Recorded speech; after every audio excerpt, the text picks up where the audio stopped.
What's going on, everybody? This is Alex Harshman with Wholesale to Freedom, and today we're going to be talking about my $30,000 mistake that I made on my most recent wholesale deal and kind of what happened to that. And it's going to be very exciting. It's going to be a new chapter of my life and a new chapter in my business, because I'll let you find out at the end. But what happened after this transaction failed. So for those who don't know, this channel is all about wholesale and real estate in general, business, entrepreneurship, and my journey along the way. So if you like the content, be sure to give me a thumbs up to help the YouTube algorithm, as well as subscribe and click that notification bell. That way you get notified anytime I go live. I'm super excited to bring this to you, even though it was a $30,000 mistake. I'm just pumped for what's about to happen, and I love to share it with you guys so you can learn from my mistakes, and it teaches you a very valuable lesson, because it's something that I already know, but because of the situation that I was in, I kind of let my standards go, and you'll find out, how to handle situations, even if it's somebody that you know, you respect, you trust. In business, there's no such thing as trust. You have to protect yourself. Obviously, you want to build that trust, but the moment you break it, remember, business is over with that person, or at least with me. So, without further ado, let's get right into it. So, I had a wholesale deal. It was on a 5-unit property here in my local area, and it was a easy, smoking hot wholesale deal. It was under rented. It didn't really need a lot of repairs, and it was just a landlord's, dream. So I knew it was going to be easy wholesale, and the best part about it is this property came from a referral. Actually, the second property I ever wholesaled on my own, the person that was a part of that property said, "Hey, I got a family member who's interested in selling their property, and they want to sell, or I think they're at the point where they need to sell because, well, we'll go to find out here in a second." But so long story short, it was a referral. So it was not only the best type of marketing, it's free, but it was a smoking hot deal. So after I ran some numbers, I found out that the property is only renting out for half of what it could rent out for. And on top of that, it was just a huge value add opportunity. So investors like value add because they like to do the BRRRR strategy. For those who don't know what BRRRR means, it means buy, renovate, rent, refinance, repeat. Again, that's buy, renovate, rent, refinance, repeat. And the reason why they do that is because they can go into a property, they can fix it up, and even after they fix it up and spent this money to fix it up, they rent it out, they refinance, and they're able to pull all the money they invested in, so they have no money invested in the deal, or in some best case scenarios, they can pull out money and still have 20 to 30% equity still in the property, and they can pull that money out tax-free. That money that's pulled out tax-free can now be applied to another property to rinse and repeat. And as you can see, you can kind of snowball and grow your portfolio that way, and that's why it's a very appealing deal to a buy and hold investor. So I have a friend, it's not really a friend, but a business partner of mine, or a realtor rather, that I go to for my local commercial deals, because it's more than 4 units to consider it a commercial property. And because of that, I go to him because he's the best in the area. And what had happened is I said, "Hey, do you have any buyers for this property?" He said, "Yeah, let me know what the details are and send it over." I said, "Okay, no problem." So I locked it up at 148. I advertised it to him for 180. And he said, "Well, how much can you pay commission?" I said, "Well, how much can you add on top?" He said, "I'll add 10 grand or 15 grand rather." And I said, "Okay, that's great. It's not money out of my pocket, so this is going to be an easy $32,000 wholesale fee." So that part was good. Then he was like, "Well, hey, I don't want to do an assignment because assignments are kind of hairy and they're kind of sketchy in the realtor world, and I get that with everything going on." So I said, "Let me do a double closing, and it's no problem. It'll be more money out of my pocket, but hey." He said, "In exchange for you doing the double closing, I'll reduce my fee to 10 grand. That way we can get this deal done." I said, "Great, let's do it." So after we lock up the contract, his buyer's good to go. I told him how much can he put down. He said $1,500. I said, "Great. Can you put it down tomorrow?" He said, "Yes." So after I called him up, I said, "Hey, did your buyer, put the money down?" He said, "Oh, I think so. Let me check with them, and I'll get back to you." And so I said, "Okay, great." He said, "Well, I need the wiring instructions. Can you send them over?" So I sent over the wiring instructions. I had the title company send them the wiring instructions. At this point, I assumed that he had sent it because he had asked for all this information, and I thought his buyer for sure got it. So 30 days go by. The day before closing, I'm actually on vacation when this happens. I'm at the beach.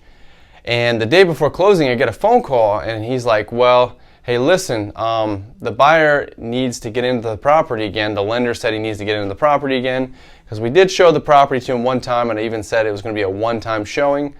But he said because the guy, he couldn't get into one of the units because the tenant was in the process of leaving, and they were just kind of being a jerk. So they wouldn't let us into this one unit, which all the other units looked fine. I mean, it was a smoking hot deal, so it was a no-brainer. So I said, it's the day before closing, we're not going to be able to do that. And he said, well, he can't close because he never received the contract, the lender. He told me the lender never received the contract. Now, this is where I messed up. And if you know what I did wrong, comment down below and let everybody know, where I messed up. I'm going to tell you here in a second, but go ahead and comment that down below. So where I messed up was, number one, I didn't make sure that he actually put the deposit down. The deposit is what, kind of guarantees, not so much guarantees, but it helps, add a protective layer so that the buyer doesn't back out. The buyer had never put the deposit down, and it wasn't that, anybody was trying to screw anybody over. It was actually a huge miscommunication between all parties. And, I'm the one that's not, I don't like to be a victim, but all in all, I could have done a better job of staying on top of them. Even though I respected this person, I trusted them, and they kind of let me know everything was going great. I still dropped the ball and didn't, follow through on contacting and making sure everybody was doing their job. So normally, whenever you have a realtor who brings a buyer, they handle all communication with that buyer, because it's kind of like stepping on their toes if you go around them, because you could technically steal their buyer, and they don't like that. So I maintained the distance between talking to them and their buyer, and I gave them, I said every couple of days, I said, hey, is there anything you need from me? How's everything going with your buyer? He said, great, we're moving forward, everything, yada, yada, yada. And sure enough, that wasn't the case. What had happened is this realtor, he's such a great realtor, he was just so busy that he didn't realize he sent the wrong contract to the lender. And because of that, the lender never actually started the process of the loan process. And that takes like 30 days with this guy's lender. Normally, I only deal with hard money who can close in like 7 to 14 days. But because I've worked with him, and he actually closed my first deal, if you've ever seen the video, it's a $65,000 deal. He was the one that brought me the buyer, and it was actually the same exact buyer. So I knew these guys were legit. And that wasn't even a doubt in my mind. But he never dropped the deposit off. One, because the title company had the wrong phone number. The realtor had gave the title company the wrong phone numbers and the email. So they've been sending them emails, sending them phone calls, and they had never even reached out to me to let me know, hey, listen, we haven't got a hold of the buyer, until it was too late.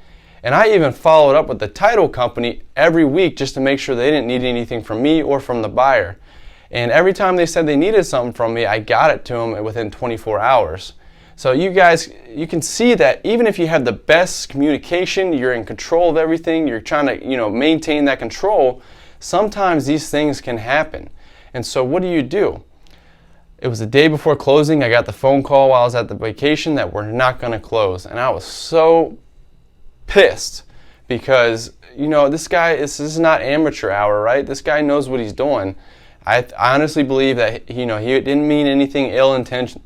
He was just so busy with his other closing. I mean, it's a hot market right now. He's doing really well, and I'm happy for him. But I just think that the miscommunication and the ball was dropped there because nobody knew what was going on, and nobody said, hey, Mr. Lender, is there anything that you need from me? What's going on? The lender never reached out to him. The title company never reached out to us. And, man, there was just so many opportunities where we could have just fixed this, and it just didn't get fixed. Even with my best efforts to maintain the communication, it still was not enough on this because there was just so many parts that I didn't have access to until it was too late. And I even asked for the lender's number. I got the buyer's number, and the lender was like, yeah, this was the issue. We never received the contract. We can't close for several weeks. We need an appraisal. I said, well, that's not going to work. We don't do appraisals on a wholesale deal. And he's like, well, I've done hundreds of deals. And I said, I don't care. I said, this is how we do it, and it's just not going to work. He said, well, let me see what I can do. And he said, we can close in 2 more weeks. And I didn't want to extend that with the seller for 2 more weeks because, it was the day before closing, and I had to call and tell him, hey, the deal is not going to go through because, I told him, some funds got caught up and, we're going to wait till these funds free up. And so I was able to save that. And because of my good rapport with the seller, they trusted me and, we were able to work that out. I talked to the realtor and I said, hey, listen, is there any other hard money lenders they can use? He said he would, reach out to some and get back with me. Well, that was over the weekend, and I gave him about 3 to 4 days. I followed up with him every single day, and nothing, no communication, nothing. He kind of just like ghosted me. So when I asked the title company if he dropped the deposit off, they said nope, he never dropped it off. And I said, great, that would have been something nice to know after the first 24 hours, like it says in my contract. And but what do you do? The only thing I could have done is made sure 100% that he dropped the deposit off, because he would have been less likely to back out, and I would have had that $1,500 to take. I would have absolutely taken that $1,500 because rightfully so, it wasn't my fault. And it was that was his part of the deal. He was supposed to maintain the buyer and everything. And to the point where I like to take control of everything, I still want to be respectful of people's boundaries, but I am annoying and I will follow up with you every single day. And that's exactly what I did, and it still wasn't enough. So, moral of the story is don't get too worked up if something like this happens. It's happened to me before, and that's why I'm so frustrated myself, because it was like, fool me once, shame on you, fool me twice, shame on me. And the reason why I let it go so long is because I've done the deal. I mean, it was a huge deal, my first one I did with him, and it was the same two people. So I was like, man, this is good to go. I don't have anything to worry about. So if you have somebody that you've maintained a relationship with, maybe they've brought you deals, maybe you've closed deals with them, they brought you a buyer, seller, whatever it is, treat them the same as you would anybody else. Don't give them any kind of extra benefits. Don't give them any leadway.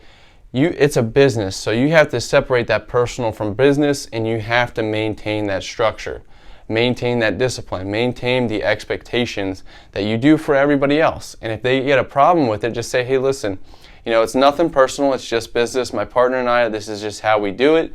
I hope you can understand. I know, you've been good to us before, and that's why we know there's not going to be an issue with this moving forward. And so that's how you handle that situation. So you're probably wondering, what exactly did I do?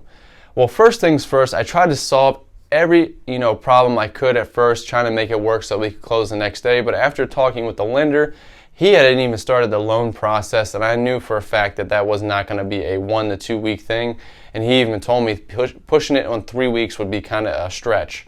And I did not want to make the seller wait that long, and it wasn't fair to them, and it wasn't fair to me. So what I ended up doing was, actually, I called the seller right away. I said, hey, listen, we can't close, like I said earlier.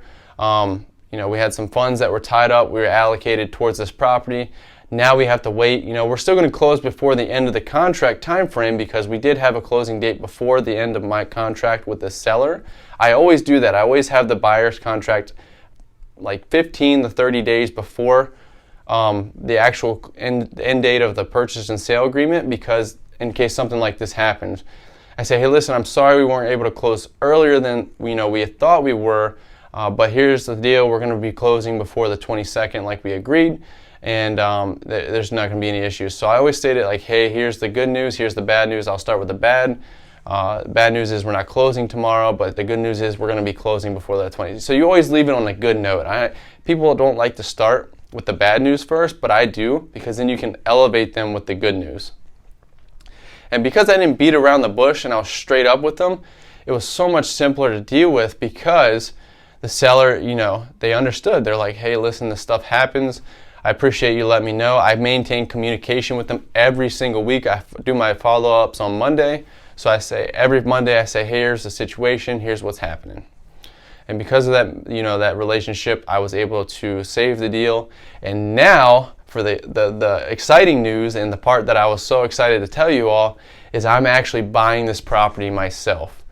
And I am super nervous, but I'm also super excited, because not only did am I buying the property, but I found a private money lender who was willing to lend the money, so I didn't have to pay these exorbitant fees with the hard money lender that was going to cost me like 10 to 15 grand that I would never get back, because it was just fees on top of the loan. And there's nothing wrong with hard money. They're actually great, resources. But you got to make sure the numbers make sense, and it's mainly for people who are getting started like myself, who maybe don't want to put up the funds all at once because it just doesn't make sense. It's a lot of risk putting all your money into a property, and whenever you can get into the property with no money at first and even pull your money out and then some, like I mentioned earlier, and actually make money off the property. So didn't make sense for me to do the hard money, so I was able to find a private money lender, and I'm getting some really, really good rates on it. It's like 8% interest only, so it's only $750 a month, and you know, I'm going to refinance in 3 months, so you know, I'm only going to be paying like $22.50 in interest. And it's somebody I really like. It's a family member actually, so I'm going to be paying them. It's going to go towards family. We're going to keep it in the family and try to keep like building this family business, and that's why I'm super excited, because this is why I got into real estate. Actually, wholesaling was kind of an accidental thing. I got into it by accident, and it's been a blessing, but the real game is cash flow in my opinion. And I don't want to work hard for every deal every single month. I just want the money to come in, and when I want to work when I want to, and I want the deals to, you know, be something I'm excited about instead of just like going into the office, cold calling. Of course, you can scale and hire that thing out, but it's just another process you have to monitor and things like that. And right now in my business, I tried to do that before last year, and I lost a lot of money. And I learned a lot of lessons about hiring people, and it was mostly my fault because I wasn't giving them a structure to follow, and I was just kind of giving them random instructions every day, and I didn't give them a system. And now I have all that stuff. Even though I'm doing it myself, I still have that foundation built up, and now I'm going to have that passive income coming in as well. And once this thing's fully rented, it's going to be a 2% deal. And for those who don't know, I mentioned this on my Instagram. A 2% deal means if I buy the property for, let's just say $50,000, that property must rent out for $1,000 or more to be a 2% deal. It's the monthly rents are 2% of the purchase price, all in. So this property is going to be 2% rule, and I learned from a person who has over 100 units. He said if you buy at the 2% rule, you'll weather any storm financially, you know, real estate market wise, anything, and you'll always have an option on that property. So that's what I did. That's why I bought it, and it's been a really, you know, fun and nerve-wracking, exciting journey up until closing. We actually closed this week, and so I'll do a follow-up video of the property, you know, the vacant unit that I have there, when I'm renovating it, kind of what I'm doing, the thought process behind it. Oh man, I'm so excited just to share that with you guys and share my journey. So if you're excited about that too, be sure to smash that thumbs up. Comment down below what you want to know about this whole transaction, or if there's anything that I could, you know, enlighten you on. If there's anything I can expand upon, any questions you have, comment down below, and I'll answer each and every question that you have. So I appreciate it if you watch to the end. Again, this is very exciting news for me, so appreciate all your love and support. We hit over 1,000 subscribers now, and it's all thanks to you all. So until the next one, I will see you guys later, and again, thanks for watching.